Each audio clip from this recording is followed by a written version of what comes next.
কালী পূজা মানেই শুধু লাইট।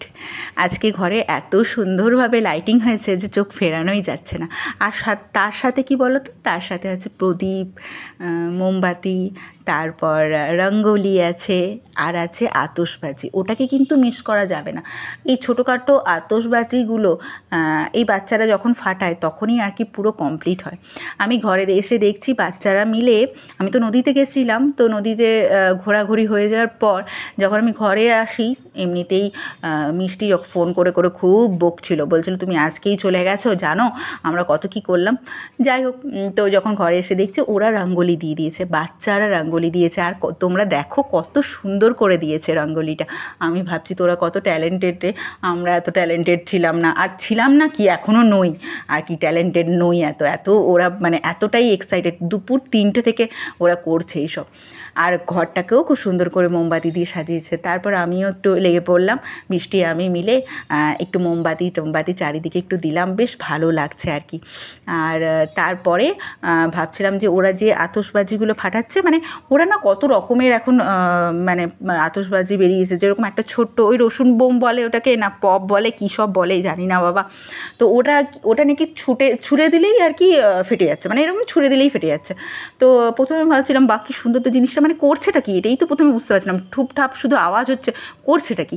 তারপর দেখলাম এমনি ছুঁড়ে দিলেই হয়ে যাচ্ছে। তা আমি বললাম যে দেখি আমিও ট্রাই করি। এমনিতে না আতশবাজি বা এরকম কিছু, মানে আমার তো তারাবাতি জ্বালাতেও ভয় পাই, মানে আমার ভয় লাগে প্রচুর এইসব ব্যাপারে আর কি। তো আমি ওইসব জ্বালাই না, খুব কম আর কি, ওরা জ্বালায় আমি একটু দেখি এইসব। তো আমাকে বলছে যে না তুমিও জ্বালাও। তারপরে আমি ওই একটু রসুন বোম ফাটালাম, একটু চরকি ফাটালাম, বেশ ভালো লাগে, কিন্তু আমি ফাটাতে পারছিলাম না, মানে ভয় পাচ্ছিলাম আর কি এরকম। আর টুবড়িও আমার জ্বালাতে খুব ভয় লাগে, তবে দেখতে কিন্তু দারুণ লাগে, দেখতে ভিডিও করতে এইসবে খুব ভালো লাগে। তো যাই হোক, ওই সবার সাথে মিলে আমিও একটু মেতে গেলাম আর কি সবার সাথে। দিদি এমনকি পিসিও পর্যন্ত বলছে আমিও জ্বালাবো, আমাকেও তারাবাতি দিয়ে আমিও জ্বালাবো, এরকম আর কি ব্যাপার। তো যাই হোক, সবাই মিলে আজকে সন্ধ্যাটা যে এত সুন্দর কাটবে বলার নয়। আমাদের মানে ঘরের না উপর থেকে খুব সুন্দরভাবে দাদা সব লাইটিংগুলো দিয়েছিল, মানে পুরো ঘরটা যেন কভার হয়ে যায়। আবার কিছু লাইটের এমন প্রবলেম হয়েছে, তো সেটাকে আবার ঠিক করার জন্য ওরা লেট করছিল, মানে ওরা সব দেরি করে সব ঠিকঠাক করে সাজাচ্ছিল আর কি লাইটিংটা। আর এদিকে আমরা সবাই মিলে চলে এসেছি যে ফানুস জ্বালাবো। ফানুস জ্বালানোটাও বেশ সুন্দর একটা জিনিস, জানো তো, মানে বেশ ভালো লাগে যখন নিজের হাত দিয়ে উপরে চলে যায় আর কি ফানুসটা।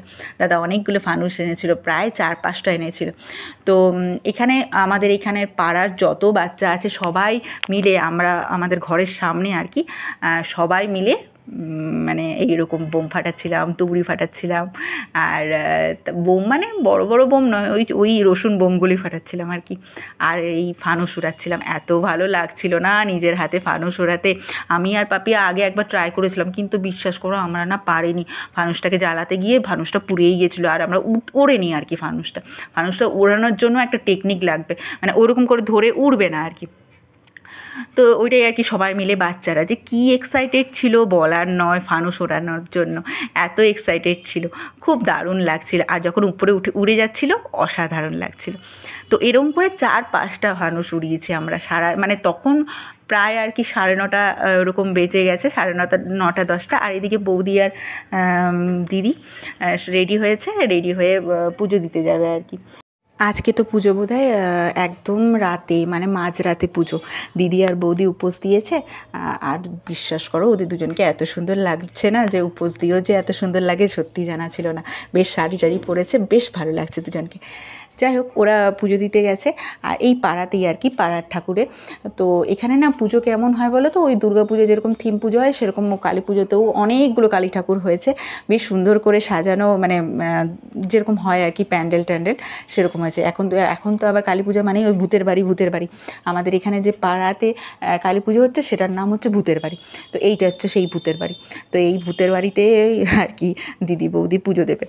তো এখানেও চলে এসেছি, দেখে মানে খুব সুন্দর সুন্দরভাবে ভূতের বাড়ির মতোই প্যান্ডেলটা হয়েছে আর কি।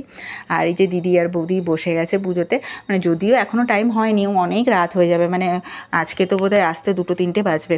বৌদি আর দিদির উপোস দিয়ে আছে সারাদিন, আর পুজো তো হবেই।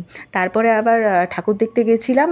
এখানে না ওই চন্দননগরে যে এরকম লাইটিং হয় সেই রকম লাইটিং করেছিল, এত সুন্দর লাগছিল না, মানে রাস্তাটাই পুরোটা লাইটিং আর কি।